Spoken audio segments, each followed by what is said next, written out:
Hey everyone what's up welcome to Think Tube exam. तो top 50 most expected MCQ series का आज हम Indian economy के एमसीक्यू डिस्कस करेंगे। पॉलिटी के, इंडस्ट्री रिलेशन, लेबर लॉज के ऑलरेडी डिस्कस हो चुके हैं। बेस्ट एमसीक्यू ला रहा हूँ, मोस्ट एक्सपेक्टेड एमसीक्यूज हैं, ठीक है। ये ईपीएफओ, एसएससी, सीएचएसएल, क्योंकि इन दोनों के एग्जाम बहुत चलती हैं। उसके बाद आरआरबी जो है, बाकी जो एग्जाम्स हैं, जो ग्रेजुएट लेवल के एग्जाम है उनके लिए भी काफ़ी ज़्यादा इंपॉर्टेंट सीरीज है ये, ठीक है। तो स्टार्ट करने से पहले एक चीज़ बताना चाहता हूँ, देखो थोड़ा आप लाइक कीजिए, सब्सक्राइब कीजिए, शेयर कीजिए और कमेंट में अपना फीडबैक ज़रूर दिया करो। ये आपके लिए तो फ्री है, लेकिन इससे हमारी बहुत हेल्प हो जाती है, हमें एक किस्म का मोटिवेशन आ जाता है। ओके, तो चलिए आप हमें फॉलो कर सकते हैं Facebook, Insta, Telegram. So the first question is elasticity of demands के रिगार्डिंग स्टेटमेंट को कंसिडर करो। Sign of price elasticity of demand can not be positive for normal goods. The income elasticity of demand is always positive but usually less than 1। अब elasticity of demand क्या होता है? Elasticity of demand का मतलब ये है कि अगर किसी भी गुड्स की प्राइस को हम इंक्रीज़ करते हैं या डिक्रीज़ करते हैं, उस पे उस कमोडिटी की, उस गुड्स की, उस चीज़ की जो डिमांड है उसका क्या इफेक्ट पड़ेगा, ठीक है। इसका जो राइट आंसर है वो 2 है, ठीक है। 2 जो है इसका राइट आंसर है। देखो अगर हम देखें जनरली ये जो प्राइस इलास्टिसिटी ऑफ डिमांड होता है, ये जनरली क्या होता है, नेगेटिव होती है। क्या होती है? नेगेटिव होती है। लेकिन जो गिवन गुड्स होते हैं उनकी जो प्राइस इलास्टिसिटी ऑफ डिमांड है, जो वो क्या होती है, वो पॉजिटिव होती है। ओके, उसके बाद अगर हम देखें जो इनकम इलास्टिसिटी है, ये हाँ, ये जो है नंबर सेकंड, ये राइट है। What is investment? It's a capital formation, it's a gross addition, net addition to net capital, all of the both. तो क्या है यहाँ पे इसका राइट आंसर सब है, ठीक है ना। ये कैपिटल फॉर्मेशन भी होती है, आपको पता है। ये कैपिटल स्टॉक की एडिशन भी होता है, net addition to the capital stock, बिल्कुल राइट आंसर है। तो इसका राइट आंसर जो है वो क्या है, 1 and D, all of the एबो। Consider the following statement. In India, a small scale industry is defined only on the basis of their investment. Carver Committee 1955 laid emphasis on the small scale industry for promoting rural development in India. Correct statement बतानी है आपको। तो small scale industry के बारे में ये पूछ रहा है। तो इसका जो राइट आंसर है वो है 2, ठीक है ना। कार्वे कमेटी जो है वो स्मॉल स्केल इंडस्ट्री भी थी, और ये सिर्फ इन्वेस्टमेंट के बेस पे नहीं होती है, ठीक है। इसमें बाकी चीज़ें भी होती है। ये अभी नई जो एमएसएमई की नई डेफिनेशन है उसको आप ज़रूर देख के जाना। Consider the following statement. Economic infrastructure directly supports economic growth. Social infrastructure help improves human productivity and efficiency in economy. What is economic infrastructure, social infrastructure? Social infrastructure क्या होता है? जैसे स्कूल्स हो गए, हॉस्पिटल्स हो गए, ठीक है, ये हो गया सोशल इंफ्रास्ट्रक्चर। इकोनॉमिक इंफ्रास्ट्रक्चर जैसे बड़ी बिल्डिंग्स होगी, ठीक है ना, या ऐसी चीज़ें जो कम्प्लेक्सेस वगैरह हो गए, मॉल हो गए, तो इनको बोलते हैं इकोनॉमिक इंफ्रास्ट्रक्चर। तो ये करते हैं सपोर्ट इकोनॉमिक ग्रोथ को, बिल्कुल करते हैं। देन उसके बाद सोशल इंफ्रास्ट्रक्चर जो होता है human productivity and efficiency in the economy, बिल्कुल ह्यूमन प्रोडक्टिविटी इंक्रीज़ करती है। अगर हॉस्पिटल होगी तो हॉस्पिटल ह्यूमन प्रोडक्टिविटी को इंक्रीज करेगी, इसको हम बोलते हैं। तो आंसर जो है इसका राइट है, सी जो है इसका बोथ 1 और 2 जो राइट आंसर है। With reference to the floating exchange rate which of the following statement is incorrect का पूछ रहा है। It was introduced under the Bretton Woods system 1944। Rate are determined by the forex market in different countries. It is based on the supply and demand of currencies. It is different from the fixed exchange rate. तो क्या है यहाँ पे? Yes, जो इसका ये 1 है ये इनकरेक्ट है। जो ब्रेटन वुड के अंडर है, ब्रेटन वुड सिस्टम जो है, इसके अंडर कौन सी एक्सचेंज रेट है? वो यहाँ पे है फिक्स्ड एक्सचेंज रेट, ठीक है ना, fix exchange rate. Floating exchange rate क्या होती है? वो रेट जो आहिस्ता आहिस्ता से क्या मतलब जो फ्लक्चुएट करती है। Which of the following situation will lead to the increase in aggregate demand in the economy. Low interest rate क्या डिमांड इंक्रीज कर सकते हैं? Increase in household expectations of falling inflation, rise in the value of India rupee. Aggregate demands, ठीक है ना, demand कौन चीज़ increase कर सकती है यहाँ पे? अगर किसी भी कम्युनिटी का इंटरेस्ट रेट वहाँ से कम हो जाएगा तो उसमें क्या होता है, यहाँ पे इंटरेस्ट रेट अगर कम हो जाएगा तो हम ये कह सकते हैं कि हाँ वो चीज़ जो है वो भी सस्ती हो जाएगी। तो जब चीज़ सस्ती हो जाती है तो डिमांड जो है वो इंक्रीज़ हो जाती है। Increase in house hold wealth, जब हाउस होल्ड की वेल्थ जो है वो इंक्रीज़ हो जाती है, ठीक है ना। अगर किसी के पास पैसे ज़्यादा आ गए किसी घर के पास, तो वो उतना ज़्यादा क्या परचेसिंग करेंगे, ठीक है ना। तो परचेसिंग पावर जो है वो इंक्रीज़ हो जाता है, ठीक है। 1 भी राइट है, 2 भी राइट है। एक्सपेक्टेशंस ऑफ फॉलिंग इन्फ्लेशन, अगर इन्फ्लेशन कम हो जाती है तो डिमांड कहाँ से? ये तो बिल्कुल मिलता ही नहीं है। Rise in the value of Indian rupee, अगर इंडियन रुपी की वैल्यू जो है वो राइज होती है। अभी अगर इंडियन रुपी जो है 80 रुपये का डॉलर है, पहले अगर 70 रुपये का था, तो हम मानते हैं कि कोई चीज़ अगर इतने में मिल रही थी 80 रुपये में, अब पहले वो 70 में मिल रही थी, अब वो 80 में मिल रही है। तो प्राइस इन इंडियन रुपी मतलब ये है कि अभी भी कोई चीज़ जो है वो 70 रुपये में मिल रही है। तो यहाँ पे इसका कुछ खास यहाँ पे नहीं होता है, ये भी रॉन्ग है। तो इसका जो राइट आंसर है वो है सिर्फ 1 और 2। Consider the following statement regarding currency deposit ratio CDR. It is the proportion of total deposit which commercial bank keep as reserve. An increase in CDR lead to decrease in the multiplier. इसका right answer बताना है आपको। तो इसका जो right answer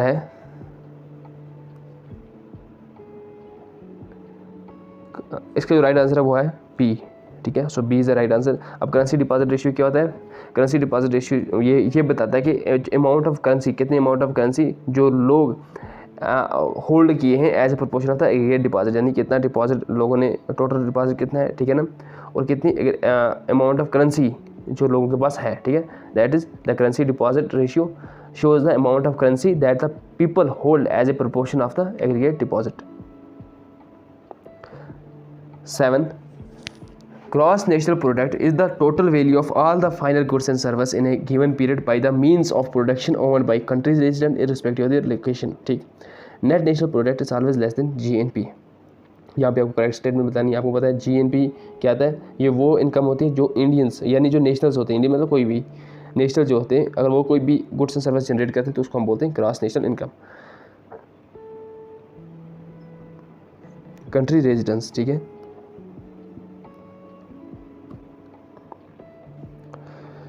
ये correct है। Net national product is always less than the gross national product. जो नेट नेशनल प्रोडक्ट होता है वो लेस देन होता है ग्रॉस नेशनल प्रोडक्ट से। ठीक है ना, क्योंकि नेट नेशनल प्रोडक्ट में हम क्या करते हैं, हम टैक्सेस, बाकी जो एक्सपेंडिचर होता है इंडायरेक्ट, वो माइनस करते हैं, फिर हमारे पास नेट आता है। तो ये तो बड़ी जनरल स्टेटमेंट थी, तो यहाँ पे दोनों करेक्ट हैं। विच of the following describe the headline inflation. ठीक है, देखो दो चीज़ें होती हैं, एक होता है हमारे पास कोर इन्फ्लेशन, एक होता है हेडलाइन इन्फ्लेशन। ठीक है, हेडलाइन इन्फ्लेशन, कोर इन्फ्लेशन क्या होता है? अगर हम इन्फ्लेशन मेजर करें कंट्री का, उसमें से जो ज़्यादा फ्लक्चुएटिंग चीज़ें हैं, जैसे for example prices of food हो गया, पेट्रोल हो गया, तो ऐसी चीज़ें अगर हम निकाल दें तो उसको हम बोलते हैं कोर इन्फ्लेशन। हेडलाइन इन्फ्लेशन मतलब टोटल इन्फ्लेशन क्या होती है एक इकानमी में? It is the change in the value of all the goods and service excluding the food and fuel item, excluding the food and fuel items. यहाँ पे fuel item लिखा है, मैंने आपको वो भी बताया, एक्सक्लूड नहीं करते, इंक्लूड करते हैं। ठीक है ना, हेडलाइन इन्फ्लेशन यानी टोटल इन्फ्लेशन पूरी हम देखते हैं। It is less volatile than core inflation. तो क्या ये लेस वोलेटाइल है? मुझे बताओ, अगर हम ऐसे कर रहे हैं तो क्या लेस नहीं, ये ज़्यादा वोलेटाइल होगी। क्यों? क्योंकि हम इसमें फूड और जो फ्यूल आइटम्स हैं वो भी इंक्लूड करते हैं। तो कोर इन्फ्लेशन से ये लेस ज़्यादा वोलेटाइल है, यानी कि ज़्यादा चेंज होगी।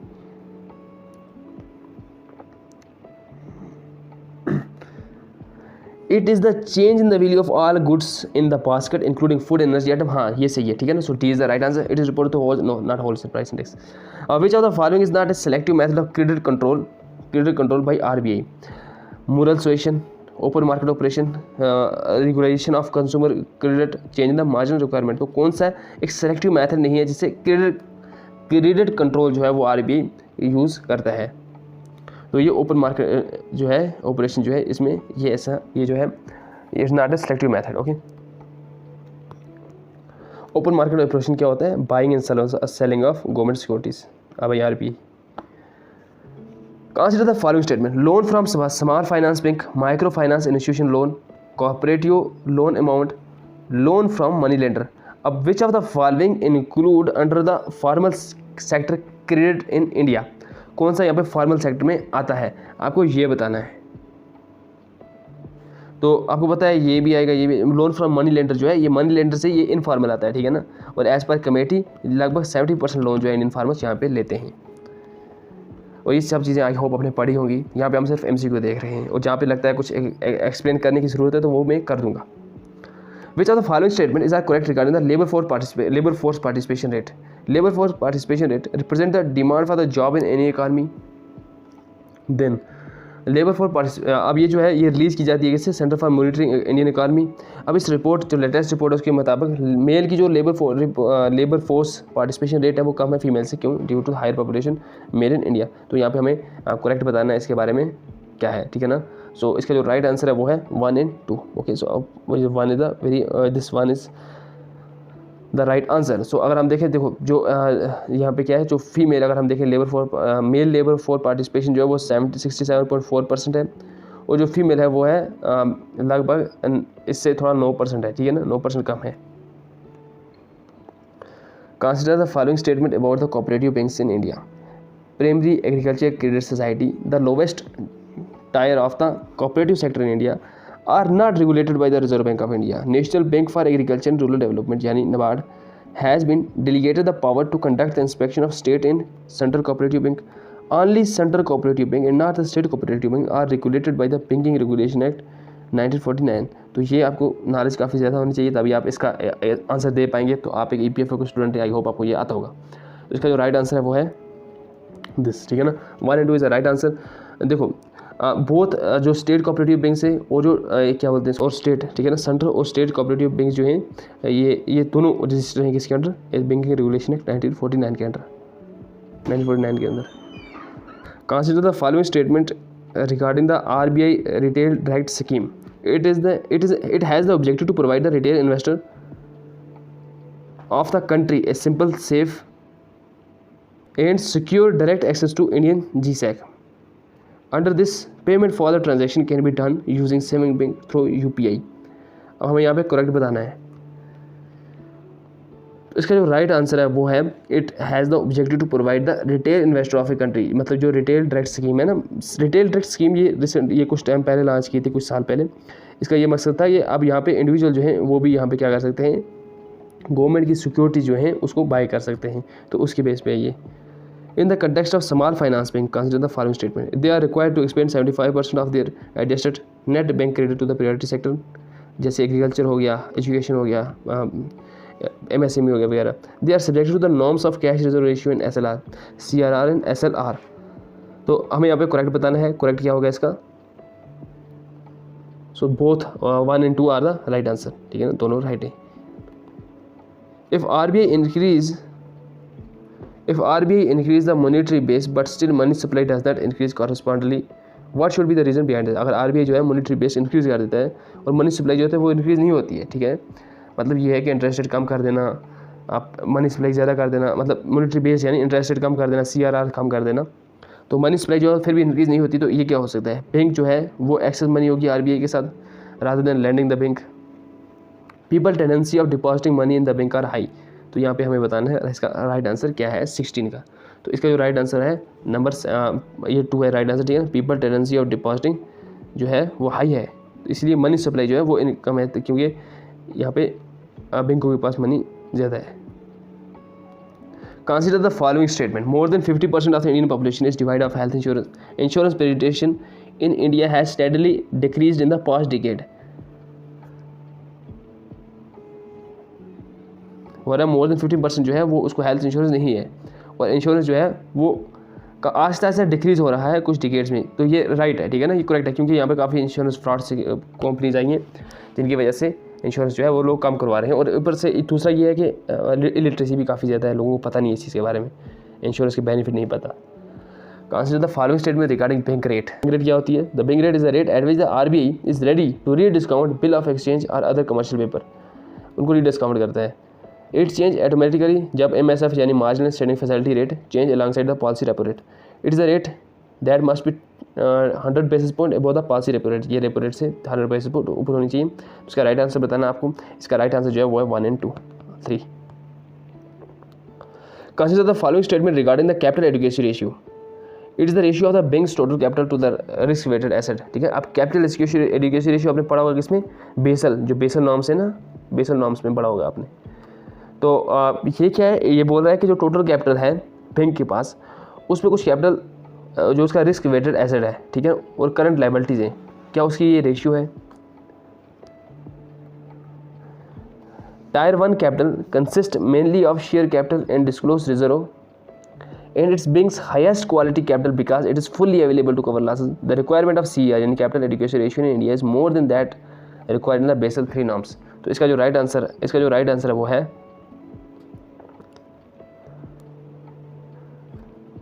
All of the above. ठीक है, सारे राइट हैं इसमें। Consider the following statement regarding the marginal cost of fund based lending rate. Reserve Bank of India introduced the MCLR methodology by replacing the base rate structure. Under the MCLR regime, banks are free to offer all categories of loan on fixed or floating interest rate. तो इसमें correct answer हमें बताना है कि correct answer कौन सा है। तो इसमें दोनों जो है करेक्ट आंसर हैं इसके, क्योंकि MCLR जो है ये क्लोजली लिंक है जो एक्चुअल डिपॉजिट रेट है, ठीक है ना, और उसको 4 कंपोनेंट के बेस पे कैलकुलेट किया जाता है। एक है marginal cost of fund, negative carry on account of cash reserve ratio, operating cost and tenure premium. 21 what is the role of newly constructed national bank for financial infrastructure and development यानी NBFID, the fifth are India financial institution to directly और indirectly lend और invest or attract investment for the infrastructure project located entirely or partly in India, to organize and facilitate foreign participation in infrastructure project, to facilitate the development of the market for bond, loan and derivatives for infrastructure financing। तो इसका हमें बताना है right answer. तो इसका जो right answer है वो तीनों है, क्योंकि ये बनाया गया था इसलिए ताकि जो भी इंफ्रास्ट्रक्चर है ये कंपनी है, गवर्नमेंट की कंपनी है, जहाँ पे जो किसमें इन्वेस्ट करती है, जो भी इंफ्रास्ट्रक्चर है उनमें ये हेल्प करती है। Regarding the bidding of the government bond, consider the following statement. Competitive bids are made by well-informed institutional investors such as bank, financial institution, PD, mutual fund and insurance company. Only the corporate bodies are allowed participation on the non-competitive basis in select auction of the dated government of India securities and treasury bill. तो इसका right answer क्या है ये पूछ रहा है, correct पूछ रहा है। तो इसका जो राइट आंसर है वो सिर्फ 1 है, ठीक है। रिटेल इन्वेस्टर जो होता है for the purpose of this non competitive bidding, वो कोई भी पर्सन हो सकता है। देखो रिटेल इन्वेस्टर क्या होता है, रिटेल इन्वेस्टर कोई भी ऐसा पर्सन हो सकता है, इंडिविजुअल हो सकता है, फर्म हो सकती है, कंपनी हो सकती है, कॉर्पोरेट बॉडीज हो सकती है, इंस्टीट्यूशन हो सकता है, प्रोविडेंट फंड, ट्रस्ट या कोई भी एंटिटी जिसको RBI ने प्रिस्क्राइब किया हो कि हाँ ये रिटेल इन्वेस्टर है, ठीक है। तो ये चीज़ याद रखना यहाँ पे।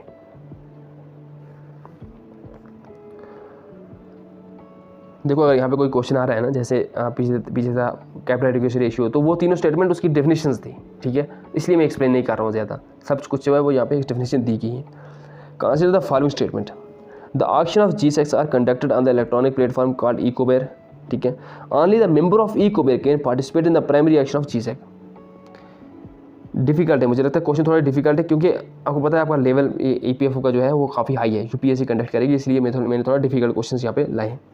तो क्या बोला था, auction of the G-Sec are conducted on the electronic platform called the Ecobear। हाँ बिल्कुल राइट है, ठीक है, it's the right answer. Only the member of the Ecobear can, हाँ नहीं, ओनली नॉट ओनली, बाकी भी कर सकते हैं, तो ये है, ये गलत है। So only 1 is the right answer. Public debt of India is comprised of, public debt जो है इंडिया का, पब्लिक डेट मतलब government debt, external debt, marketable securities, provident fund, national small saving fund. तो आपको पता है ये वेरी ईजी है, यहाँ पे क्या हो सकता है। सो पब्लिक डेट जो है वो है एक्सटर्नल डेट और मार्केटेबल सिक्योरिटीज, ठीक है। प्रोविडेंट फंड जो है नेशनल स्मॉल सेविंग फंड है, ये फंड जो है ये पब्लिक डेट में नहीं आता, ठीक है। और ये जो है ये पब्लिक अकाउंट लाइबिलिटीज़ हैं, ये जो है फंड जो है प्रोविडेंट फंड है, स्मॉल सेविंग फंड है, ये लाइबिलिटीज़ हैं, ये does not include in the date.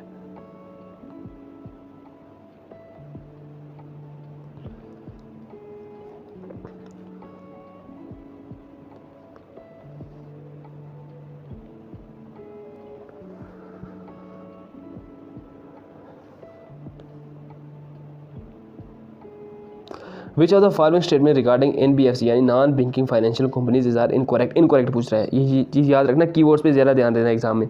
They can lend and make investment but can not accept demand deposit, ठीक है, राइट है, सही है।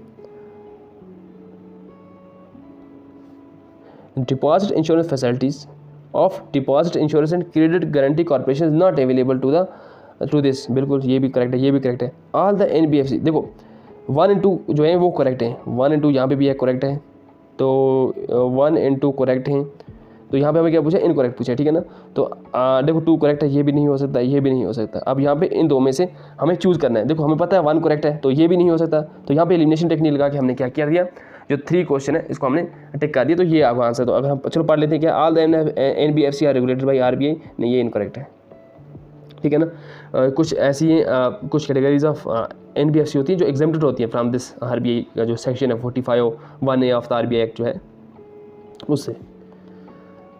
Consider the following statement regarding negative yield bond, ठीक है। यील्ड क्या होता है, सिंपली रेट ऑफ रिटर्न क्या है, ठीक है ना। किसी भी बॉन्ड पे जो रेट ऑफ रिटर्न आता है यानी इंटरेस्ट आता है उसको हम यील्ड बोलते हैं, यील्ड भी बोलते हैं, ठीक है।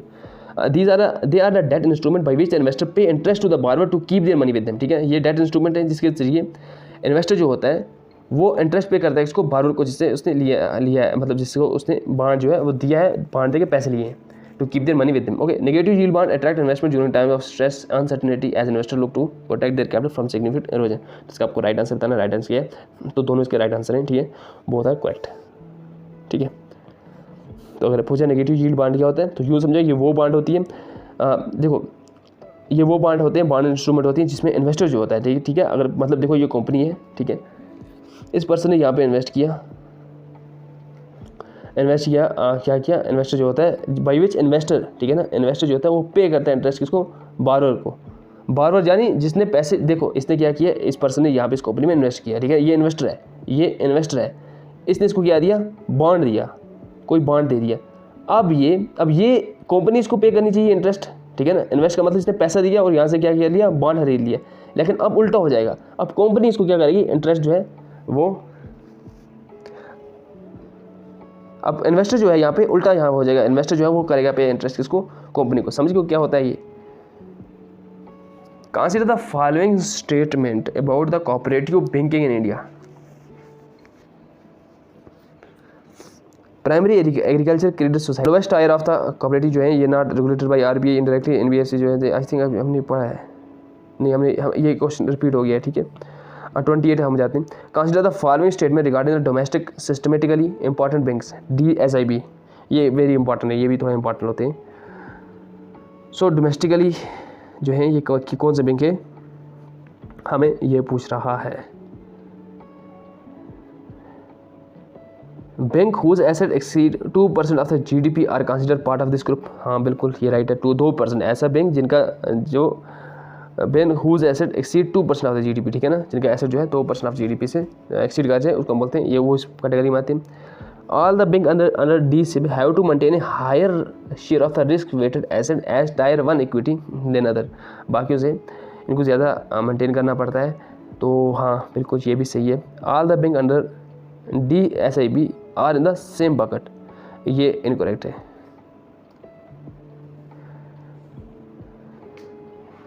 जैसे फॉर एग्जांपल स्टेट बैंक जो है ये कुछ बकेट्स होते हैं, स्टेट बैंक जो है वो है बकेट नंबर 3 में, ICICI बैंक जो है और IDFC जो है, HDFC जो है वो किसी और बकेट में आते हैं, ठीक है। तो इसलिए सब एक बकेट में नहीं आते, consider the following statement regarding the RBI retail direct scheme, अरे यार ये भी रिपीट हो गया है, हाँ ये भी रिपीट हो गया है।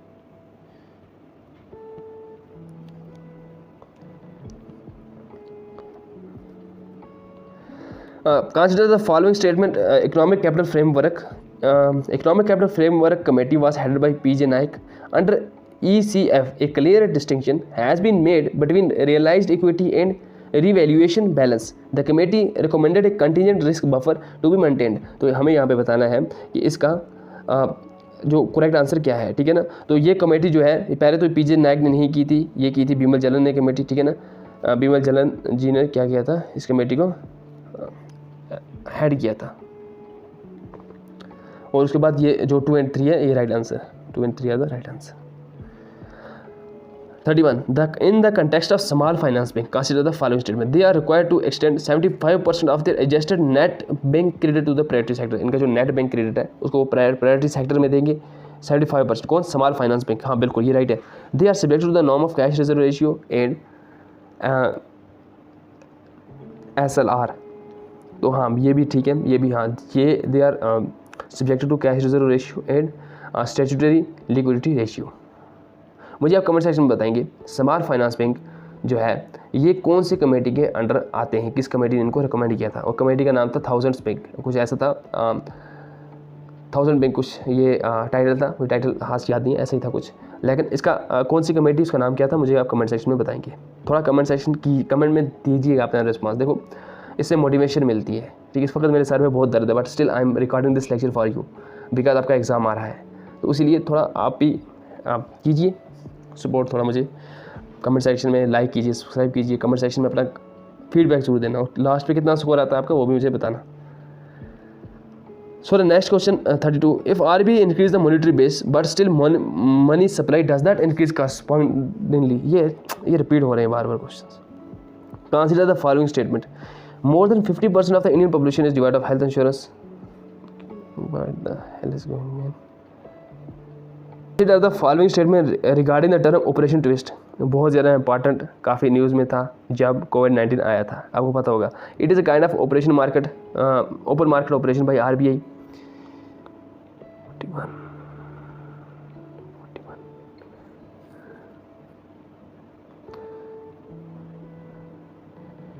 बिल्कुल राइट है ये, ठीक है ना, ये open market operation. RBI pump additional money into the bank to increase the liquidity through operation through this operation. No, it's incorrect है, तो हमें यहाँ पे इनकरेक्ट बताना है, तो बी जो है इसका राइट आंसर है. देखो RBI जो होता है वो इसके पंप नहीं करता है additional money into the system to increase the liquidity. Rather RBI क्या करता है, वो लॉन्ग टर्म डेट पेपर जो होते हैं, long term debt paper of long term maturity जो गवर्नमेंट के होते हैं, जिसका मतलब ये है कि RBI जो है वो लोन देता है किसके, लॉन्ग टर्म के लिए, ताकि मनी जो है वो लॉन्ग टर्म के लिए वहाँ पे रह जाए. ठीक है, तो एडिशनल मनी यहाँ पे नहीं करता. बाकी ये है कि लोन बॉन्ड लेता है और पैसे देता है. इन दिस वे पब्लिक जो है वो बारो कर सकती है लो इंटरेस्ट रेट पे और इन्वेस्टमेंट कर सकती है. इन्वेस्टमेंट हाई हो सकती है जब लिक्विडिटी कम हो जाती है मार्केट में, तो ये ऑपरेशन ट्विस्ट ले आया जाता है, जैसे कोविड-19 में लाया था. Which the form liability of the Reserve Bank of India. Reserve Bank of India की लायबिलिटी हमें देखना. देखो मार्केट स्टेबलाइजेशन बॉन्ड स्कीम क्या है, treasury bill, note held with bank, reserve trench position जो होती है वो IMF के साथ, paid up capital in reserve fund. तो हमें यहाँ पे राइट आंसर बताना है ये क्या आंसर. देखो जो मार्केट स्टेबलाइजेशन स्कीम है ये हम मान सकते हैं, ठीक है, क्योंकि यहाँ पे क्या होता है, जब देखो जब डॉलर जो होते हैं, जब डॉलर ज़्यादा बढ़ जाता है ना, तो उसके बाद रुपये की वैल्यू जो होती है वो गिरने मतलब ज़्यादा हो जाती है, ताकि अब इकानमी इन्फ्लेशन ज़्यादा ना आ जाए. तो उसकी वजह से ये क्या करता है, RBI जो होता है वो डॉलर ले लेता है अपने पास, तो उसको बोलते हैं मार्केट स्टेबलाइजेशन स्कीम. फिर ट्रेजरी बिल्स होती हैं, फिर उसका नोट्स हेल्ड विद बैंक. हाँ, नोट हेल्ड विद बैंक ये लायबिलिटी है. सो 1, 3 एंड 5 जो है ये लायबिलिटी है. With reference to the physical responsibility in budget management act. तो काफ़ी ज़्यादा इंपॉर्टेंट एक्ट है, 2003 में लाया गया था, जहाँ पे ये था कि 3% से ऊपर हमें जो हमारा डाटा है वो नहीं जाना चाहिए. अभी करंटली इंडियन गवर्नमेंट का डाटा है, डेट जो है वो काफ़ी ज़्यादा बढ़ गया है, मोर देन 6% या 7% हो गया है, आई थिंक 5% हो गया है. तो ये बोल रहे हैं अब हम कम करेंगे, तो इसकी वजह से इसमें एस्केप क्लास भी है. जब बाकी जो इनकेसिंग कमेटी थी उसने एस्केप क्लास डाला यहाँ पे, तो वो कभी फिर डिस्कस करेंगे. यहाँ पे ये है कि FRBM एक्ट जो है वो प्रोहिबिट करते the borrowing by the government from RBI. नहीं, ऐसा कुछ नहीं बोल रहा है. The RBI can not move away from the path of physical consolidation management mandated under the act.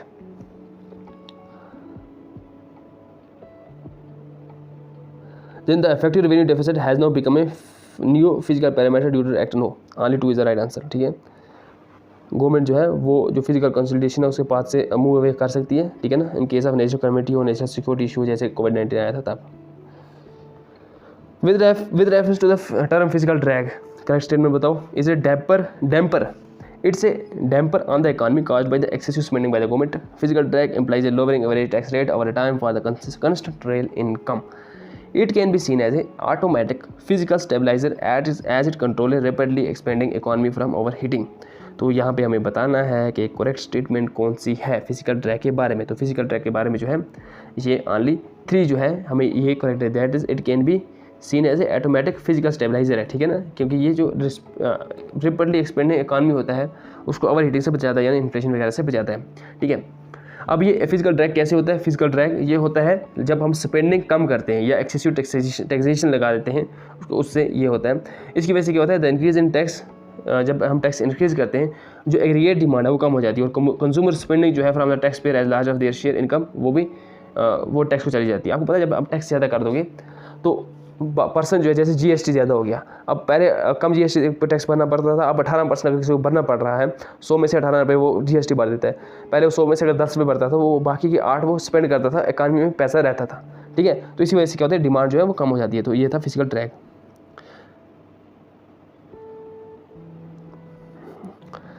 Which among the following is our effect when the question number 45 when the physical deficit ratio is too high?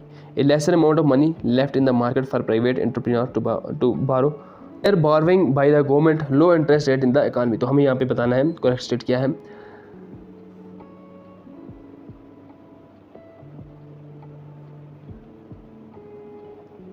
तो यहाँ पे correct statement जो है वो है 1 and 2. ठीक है, 1 क्या थी, लेसर अमाउंट ऑफ मनी जो आती है वो मार्केट के पास कम रह जाती है प्राइवेट बारों के लिए, क्योंकि फिजिकल डेफिसिट हो गया है ना, क्योंकि एक्सपेंडिचर जो है वो ज़्यादा कर दिया है। उसके बाद higher borrowing by the government, tax में ज़्यादा पैसा जा रहा है गवर्नमेंट की एक्सपेंडिचर नहीं कर पा रही, तो ये भी रीज़न है। ठीक है, 1 and 2 is the right answer. देखो जो रियल इंटरेस्ट रेट है वो इंक्रीज़ हो सकती है और प्राइवेट इन्वेस्टमेंट जो है वो कम होगी। ठीक है ना, इसको हम बोलते हैं क्राउडिंग आउट, क्योंकि फिजिकल इन्वेस्टमेंट से जब फिजिकल डेफिसिट होता है तो गवर्नमेंट जो है वो टैक्स ज़्यादा लगाती है ताकि हमारे पास पैसा है, हम इंटरेस्ट वगैरह बाकी के जो खर्चे हैं वो पूरे करें। Consider the following statement regarding the deficit financing. कुछ भी जब गवर्नमेंट का फिजिकल डेफिसिट हो जाता है तो वो आरबीआई से या कहीं से पैसे लेगी अपने पैसे पूरे करने के लिए, उसको हम बोलते हैं deficit financing. Deficit financing in India is done through funding from the external debt as well as domestic resources. Deficit financing ये इन्फ्लेशनरी है एंड इफेक्टिव इन्वेस्टमेंट को अफेक्ट करता है एडवर्सली। रिसेंटली गवर्नमेंट इंडिया ने डिसाइड किया कि वो नई प्रिंट करेगी नई करेंसी नोट, ताकि वो जो गैप है स्टैंडिंग प्लान और अवेलेबल मनी में वो फिलअप हो सके। तो हमें यहाँ पे बताना है कि करेक्ट आंसर कौन सा है 46 का। तो इसका जो करेक्ट आंसर है वो 1 and 2 है। ठीक है, जो ऐसा वैसा गवर्नमेंट ने कुछ नहीं बोला, गवर्नमेंट को भी पता है अगर हम ऐसा करेंगे तो कहाँ जाएंगे फिर। ठीक है,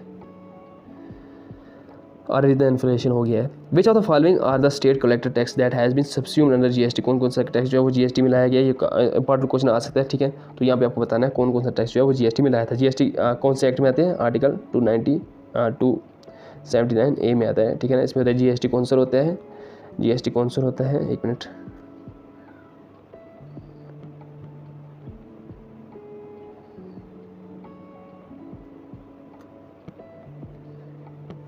जीएसटी कौंसिल होता है। ठीक है ना, अब जीएसटी कौंसिल जो है इसको हेड करता है कौन, फाइनेंस कमीशन। ठीक है ना, और इसके साथ साथ क्या होते हैं, इसके पास वीटो होता है। 2/3 जो वोट जो है किसके पास है, ये हैं स्टेट के पास, स्टेट्स के पास।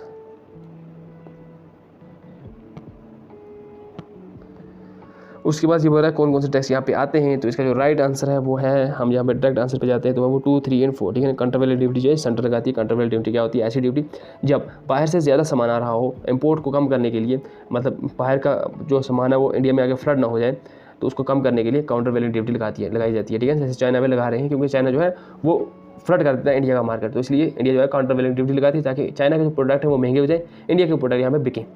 तो ऑलरेडी जो महंगे इंडिया के प्रोडक्ट वो और महंगे करके, तो यहाँ पे जनता का मतलब समझ लो ऐसा हो रहा है। ठीक,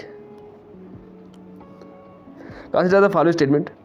gravitational poverty is handed over to the individual form या individual and families from one generation to another. Situation poverty is a temporary type of poverty based on the occurrence of an adverse event like environmental disaster, job loss and severe health problem. Gravitational poverty is more severe and long lasting than the situational poverty. ये poverty के बारे में है, तो poverty क्या आपने पढ़ा होगा, ये all of them जो है, हमें यहाँ पे incorrect पूछा है तो incorrect नहीं है कोई भी, तो ये सब correct है। ठीक है, generation poverty क्या होती है, situational poverty क्या होती है, और ये क्या होता है generational poverty क्या होती है। Okay, with reference to the human capital formation in economy, consider the following statement. Human capital focuses on the economic behavior of the individual. An educated person contribute more to the national income than illiterate person. Incorrect बताना है, कुछ सोचने की यहाँ पे ज़रूरत नहीं है, दोनों करेक्ट है। क्या सोचोगे यहाँ पे। Consider the following statement. Last question. Department of Economic Affairs under Finance Ministry frame the rule under the GAR यानी general anti avoidance taxation rule. ऐसे रूल्स थे जो लाए गए थे ताकि हम एंटी जो टैक्स अवॉइडेंस है, ठीक है ना, टैक्स एविजन है, उसको हम रोक सकें। यहाँ पे टैक्स ऑफिशियल को पावर दिए गए थे, वो डील कर सकें किसी भी कंपनी के साथ, और इवन टैक्स ऑफिशियल के पास इतने पावर होते हैं कि वो टैक्स बेनिफिट किसी भी कंपनी को मतलब रिजेक्ट कर सकते हैं। जो ये गार हैं ये इंट्रोड्यूस की थी इंडिया में to end the retrospective taxation regime. ठीक है, तो यहाँ पे हमें करेक्ट आंसर बताना है, इसका करेक्ट आंसर क्या है। ठीक है, तो इसमें कोई भी करेक्ट नहीं है ऐसा, तो ये किस लिए थे, तो डिपार्टमेंट ऑफ रेवेन्यू जो है अंडर मिनिस्ट्री ऑफ फाइनेंस के अंडर, वो उसने गार रूल बनाए थे। गार रूल जैसे मैंने आपको बताया टैक्स अवॉइडेंस को, ठीक है ना, कम करने के लिए ये लाए गए थे। तो ऐसे रेट्रोस्पेक्टिव टैक्सेशन को नहीं कम करने के लिए लाए थे। रेट्रोस्पेक्टिव टैक्सेशन क्या होता है, अगर कोई कंपनी इंडिया में है, जैसे गूगल इंडिया में है, गूगल इंडिया में भी टैक्स दे रहा है, यूएस में भी टैक्स दे रहा है, तो इसको हम बोलते हैं रेट्रोस्पेक्टिव टैक्सेशन। ठीक है, नहीं सॉरी, रेट्रोस्पेक्टिव टैक्सेशन क्या होता है कि अगर फॉर एग्जांपल हमने कोई टैक्स लाया तो 1917 में ये क्लास नहीं था, तो हमने कोई क्लास अभी लाया कि जो 1917 के बाद भी इस क्लास के मुताबिक गवर्नमेंट जो है वो कंपनी जो है वो टैक्स भरेगी, इसको हम बोलते हैं रेट्रोस्पेक्टिव टैक्सेशन, यानी पीछे जाके टैक्स लगाना। ओके, तो ये थे आज के टॉप 50 इंडियन इकॉनमी पे मोस्ट एक्सपेक्टेड MCQ, काफ़ी हेडेक है मुझे, but still I made this video for you because I want you to clear this exam, I want you to do some excel in this exam. So but what I need from you, I need only subscribe, only like and comment and share if you can, because your comment, like, subscribe, all these things which would motivate me to make more and more good content on this on any topic. So I'm bringing some new thing here, and I will do, but this is a new channel, so I'm consistently improving it. Since 3 or 4 days I have opened this channel, but I got so much so good response from all of you, and thank you very much for this this love, affection, and this support. So we'll meet you in the next video. Till then, bye bye, see you.